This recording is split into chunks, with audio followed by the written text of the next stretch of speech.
औज़ुबिल्लाहिमिनश्शैतानिर्रजीम बिस्मिल्लाहिर्रहमानिर्रहीम। अज़ीज़ तलबा अस्सलाम वालेकुम। जी, जैसा कि आपको पता है कि 20 मार्च 2024 से 9th क्लास के पेपर शुरू हो रहे हैं। तो इस सिलसिले में हमने 9th क्लास फ़िज़िक्स में आने वाले जो शॉर्ट क्वेश्चन हैं, जो तरीफ़े हैं, जो शॉर्ट क्वेश्चन हैं, जो बहुत इंपॉर्टेंट है, वो तरीफ़े हमने शॉर्ट लिस्ट किए हैं हर चैप्टर में से। ये चैप्टर वाइज डेफिनेशन हैं जो आपके लिए मैंने शॉर्ट लिस्ट की हैं। तो आप इंशाल्लाह अगर इन्हीं को कर लोगे तो जो लायक बच्चे हैं वो भी 100% मार्क्स इसमें से आ सकते हैं। लायक बच्चों के लिए ये एक तोहफ़ा है, और जो थोड़े वीक बच्चे हैं वो भी इनको अगर कर लेंगे तो इंशाल्लाह वो भी पास हो जाएंगे। तो इनको आपने अच्छे से अपने साथ आप कॉपी पेंसिल रख रहे हो और इनको साथ साथ आप लिखते जाएं, तो ये बहुत इंपॉर्टेंट शॉर्ट क्वेश्चन है।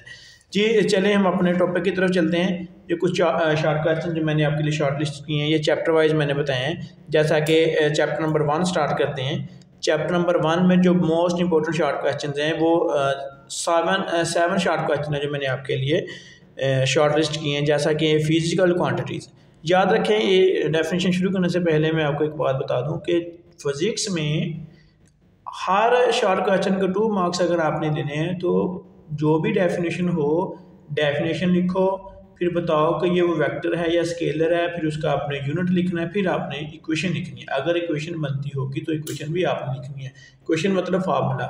ये 3 से 4 चीज़ें लिखोगे तो फिर आपको 2 मार्क्स आएंगे। ठीक है, जस्ट अगर आप जो उनसे डेफिनेशन पूछिए आप डेफिनेशन लिख के आ जाओगे तो आपको उस डेफिनेशन का 1 नंबर मिल जाएगा। तो अगर पूरे 2 मार्क्स लेने हैं तो आपने डेफिनेशन के साथ साथ आपने यूनिट भी लिखना होगा, आपने फार्मूला भी लिखना होगा। अगर कहीं पता चले कि ये वेक्टर है या स्केलर है वो भी लिखना होगा। जी सबसे पहले चैप्टर नंबर 1 जो है, चैप्टर नंबर 1 में जो सबसे पहला शॉर्ट क्वेश्चन है फिजिकल क्वांटिटीज़। फिजिकल क्वांटिटीज़ की डेफिनेशन आ जाएगी। उसके बाद आपने कर लेना जी प्रीफिक्सेस।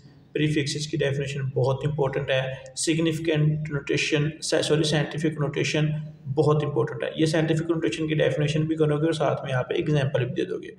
उसके बाद डेफिनेशन आ जाती है वर्नियर कैलिपर्स। वर्नियर कैलिपर, जब आप वर्नियर कैलिपर की डेफिनेशन करोगे तो साथ में आपने इसका लीस्ट काउंट भी लिखना है। आपने इसका लीस्ट काउंट भी लिखना है कि वर्नियर कैलिपर का लीस्ट काउंट सेंटीमीटर में कितना है और मिलीमीटर में कितना है। उसके बाद नेक्स्ट हमारे पास डेफिनेशन है जी लीस्ट काउंट। लीस्ट काउंट की डेफिनेशन बहुत इंपॉर्टेंट है।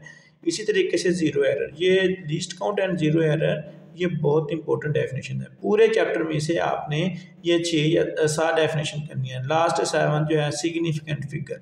सिग्निफिकेंट फिगर जी पहला चैप्टर आपका कंप्लीट हो गया। पहले चैप्टर में आपने जस्ट ये 7 डेफिनेशन करनी है। इंशाल्लाह इसी में से पेपर में आएंगे। जब हम सेकंड चैप्टर की बात करेंगे, फिजिक्स के सेकंड चैप्टर की बात करेंगे तो उसमें हमारे पास जो सी डेफिनेशन है कुछ इस तरीके से हैं जी। सबसे पहले ट्रांसलेटरी मोशन। दूसरे चैप्टर में सबसे पहले जो डेफिनेशन आती है जी वो है जी ट्रांसलेटरी मोशन। ट्रांसलेटरी मोशन के बाद लीनियर मोशन आ जाती है। याद रखें ट्रांसलेटरी मोशन करोगे तो इसके साथ आपने एग्जाम्पल भी देनी है। इसी तरीके से लीनियर मोशन करोगे तो इसके साथ भी आपने एग्जाम्पल ज़रूर लिखनी है। सर्कुलर मोशन आ जाएगा। सर्कुलर मोशन में भी एग्जाम्पल बनती है। ठीक है जी, ये एग्जाम्पल बनती है। तो रैंडम मोशन में भी एग्जाम्पल बनती है। जो मैंने पहले अपनी वीडियो बनाई थी ना लॉन्ग क्वेश्चन वाली, उसमें ये मैंने सारी डेफिनेशन दी थी। ये अगर आप डेफिनेशन कर लोगे सेकंड क्वेश्चन की तो लॉन्ग क्वेश्चन में भी ये आ सकती है। ठीक है, तो ये सर्कुलर मोशन की डेफिनेशन आ जाएगी। रैंडम मोशन की जब आपने बात करनी है तो उसके साथ भी डेफिनेशन आपने लिखनी है। उसके बाद जो मोस्ट इंपॉर्टेंट डेफिनेशन जो है ये वेक्टर एंड स्केलर है। वेक्टर एंड स्केलर में डिफरेंस आएगा। आप स्केलर की डेफिनेशन लिखोगे साथ एग्जांपल, इस तरीके से वेक्टर की डेफिनेशन लिखोगे साथ में एग्जांपल। पोजीशन की डेफिनेशन हम आम सी करके छोड़ देते हैं लेकिन ये पेपर में आ जाती है। पोजीशन की डेफिनेशन बहुत इंपॉर्टेंट है। पोजीशन की डेफिनेशन भी आपने याद करनी है। उसके बाद हमारे पास आ जाता है यूनिफॉर्म स्पीड। यूनिफॉर्म स्पीड की डेफिनेशन आ जाती है। उसके बाद रिटार्डेशन एंड डिसेलरेशन। जो एक्सेलरेशन का नेगेटिव होता है ना, नेगेटिव एक्सेलरेशन होता है, उसको हम रिटार्डेशन भी कहते हैं और डिसेलरेशन भी कह देते हैं। उसके बाद हमारे पास इसमें से डेफिनेशन है जी फर्स्ट लॉ और फर्स्ट इक्वेशन ऑफ मोशन। ये 2 मार्क्स की आ जाती है। फर्स्ट इक्वेशन ऑफ मोशन जो लॉन्ग क्वेश्चन था उसमें सेकंड एंड थर्ड इक्वेशन मैंने दी थी। ये यहाँ पे first equation of motion 2 marks की आ जाती है। उसके बाद हमारे पास आता है जी ग्रेविटेशनल एक्सेलरेशन। ग्रेविटेशनल एक्सेलरेशन की डेफिनेशन हमारे पास आ जाती है। तो जी तो बाद जब हम नेक्स्ट बात करेंगे, नेक्स्ट चैप्टर नंबर 3 में कुछ डेफिनेशन ज़्यादा थी, इसके ना एक्सरसाइज में से भी क्वेश्चन आते थे। तो जो बच्चे तो बहुत इंपॉर्टेंट समझते हैं कि हमने जी 60 में से 60 मार्क्स लेने हैं, तो वो इनको ज़रूर फॉलो कीजिएगा। चैप्टर नंबर 3 में से मैंने 15 डेफिनेशन लिखी हैं। कुछ डेफिनेशन ऐसी हैं जो लाइक बच्चों के लिए हैं, जो थोड़े वीक बच्चे हैं वो ना भी करेंगे तो कोई इशू नहीं। जैसे क्वेश्चन नंबर 1 थोड़े वीक बच्चे ना भी करेंगे, 2 ना भी करना, 3 एंड 4। फर्स्ट 4 क्वेश्चन जो हैं ये वीक बच्चे ना भी करेंगे तो कोई इशू नहीं है। जिन बच्चों ने नंबर लेने हैं, 100% मार्क्स लेने हैं, उनके लिए ये शॉर्ट क्वेश्चन जो है बहुत ज़रूरी है। तो पहला शॉर्ट क्वेश्चन जो है जी, why does it go to danger to travel on the roof of the bus, यानी कि बस की छत के ऊपर सफ़र करना ख़तरनाक क्यों हो सकता है। जी दूसरा क्वेश्चन है जी, why does a gun run out then it hurt back, जब एक गन चलाई जाती है तो ये हमें हमारे कंधे को पीछे को झटका क्यों लगता है। थर्ड क्वेश्चन है जी, describe 2 cases that require a fraction, friction के लिए वो कौन से 2 केसेस हैं जो ज़रूरी होते हैं। इसी तरीके से क्वेश्चन नंबर 4 है जी, why do the passenger present in the bus buses bent out the bus, के जब बस को मोड़ काटने लगते हैं ना तो उसके पैसेंजर जो होते हैं, जो मुसाफिर, एक तरफ को क्यों झुक जाते हैं। ये फर्स्ट 4 जो क्वेश्चन हैं 1 2 3 4 ये थोड़े लाइक बच्चों के लिए, अगर वो इनको करना चाहेंगे तो वो कर लीजिएगा। अब बात आ जाती है जी थोड़े वीक बच्चों के लिए। वीक थोड़े से बच्चे हैं, उन्होंने इस चैप्टर में से क्वेश्चन नंबर 5 से शुरू करना है। वीक बच्चों ने इस चैप्टर में से क्वेश्चन नंबर 5 से शुरू करना है। डेफिनेशन आ जाती है जी फोर्स की। जब फोर्स की डेफिनेशन करोगे तो आपने उसके साथ एग्जाम्पल भी करनी है। उसके बाद हमारे पास डेफिनेशन आती है जी इनर्शिया की। उसके बाद डेफिनेशन आती है मोमेंटम की। जब मोमेंटम की डेफिनेशन करोगे तो आपने मोमेंटम की डेफिनेशन भी बतानी है, आपने इसका फार्मूला भी बताना है, अपना यूनिट भी बताना है, फिर ये भी बताना है कि मोमेंटम जो होता है ये वेक्टर क्वांटिटी है, ये स्केलर क्वांटिटी है।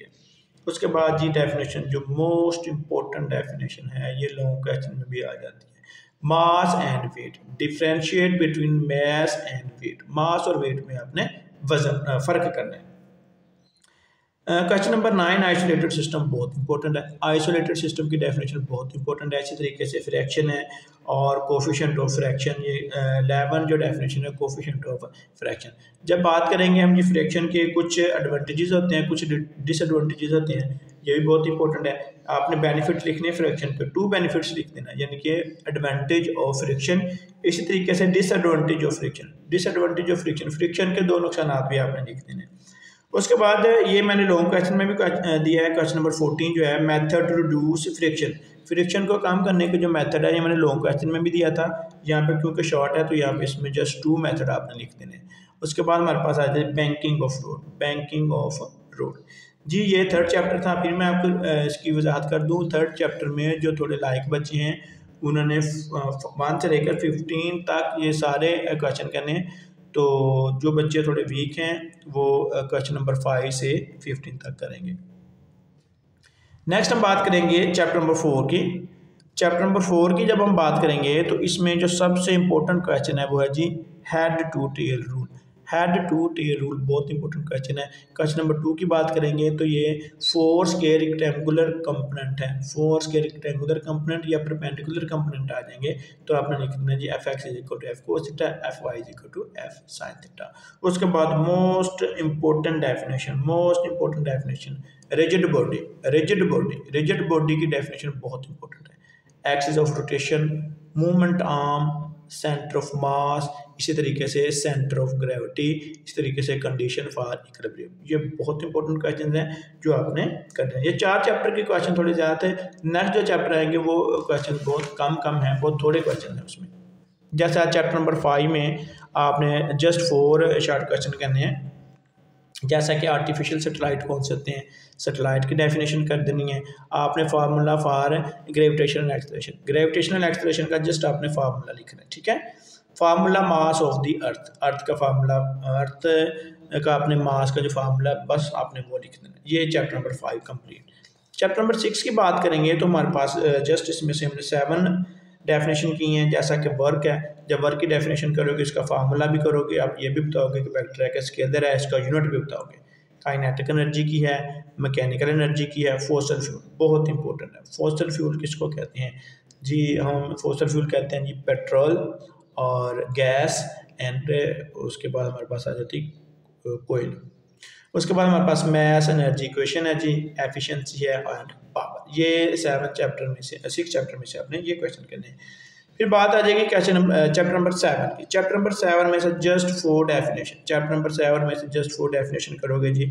आप करोगे जी 4 में से प्रेशर की डेफिनेशन करोगे, application of Pascal laws, application of Pascal law, Pascal का लॉ कहाँ कहाँ अप्लाई होता है जी, स्ट्रेस की डेफिनेशन करोगे एंड स्ट्रेन की।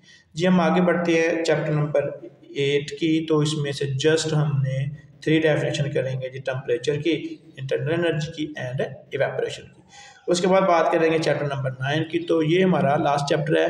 कंडक्शन की डेफिनेशन कर लो, थर्मल कंडक्टिविटी की कर लो, use of conductor and non conductor कर लो, दो यूज़ कर लेने इसके आपने। उसके बाद कन्वेक्शन, ग्लाइडिंग की डेफिनेशन आ जाती है, बहुत इंपॉर्टेंट है। सबसे इंपॉर्टेंट डेफिनेशन है जी greenhouse effect, greenhouse effect. जी तलबा ये आपके पास शॉर्ट क्वेश्चन थे जो शॉर्ट लिस्ट मैंने किए हैं।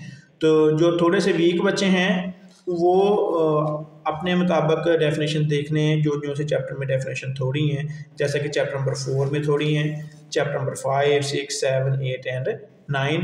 उसके बाद ये सारी डेफिनेशन जो थी ये बहुत इंपॉर्टेंट है। जो लाइक बच्चे हैं उनके लिए भी हमारे पास ये टॉपिक बहुत इंपॉर्टेंट है। जो थोड़े वीक बच्चे हैं उनके लिए भी ये मैंने डेफिनेशन बनाई हैं। तो इंशाल्लाह इन्हीं में से पेपर आ जाएगा। आप बाकी डेफिनेशन को छोड़ दो और इन्हीं को कर लो इंशाल्लाह जी। फ़ी अमानिल्लाह, अस्सलाम वालेकुम।